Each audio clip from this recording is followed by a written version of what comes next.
Welcome back to Grade 2 Theory. So far we've talked about major scales.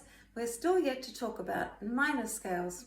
So for Grade 2, you actually need to learn about the pattern of minor scales. Now, of course, it's going to be a little bit more complicated.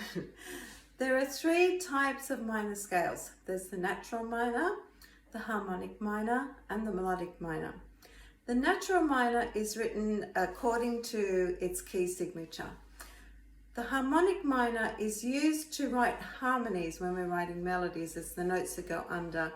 It has an accidental on the seventh note. It has a raised seventh written as an accidental. So you have a key signature and an accidental. The other minor is melodic minor, which has a raised sixth and seventh, which are lowered on the way back, becomes the natural minor. The one that you had for Grade 2 Theory is the harmonic minor scale. So it's the one that has the raised seventh note written as an accidental. We're just going to look at a harmonic minor today to work out what the pattern is. It is the one that has the least number of sharps and flats in it, so the easiest one to have a look at. So we're starting on A. We've written the scale. A minor has no sharps or flats in the key signature. Because we're doing a harmonic minor, we're going to raise the seventh note, which is the G, becomes a G sharp. So doing it in the bass, it's there. Now, if we have a look at this and you have an instrument, you can work out what the pattern of tones and semitones are.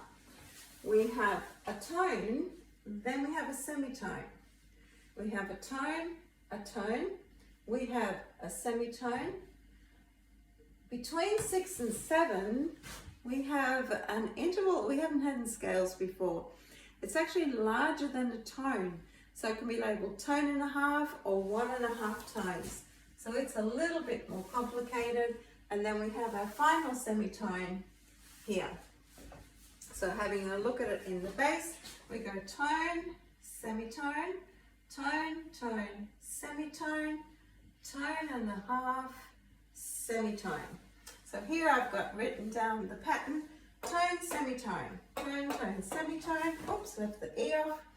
Tone and a half or 1.5 tones, semitone.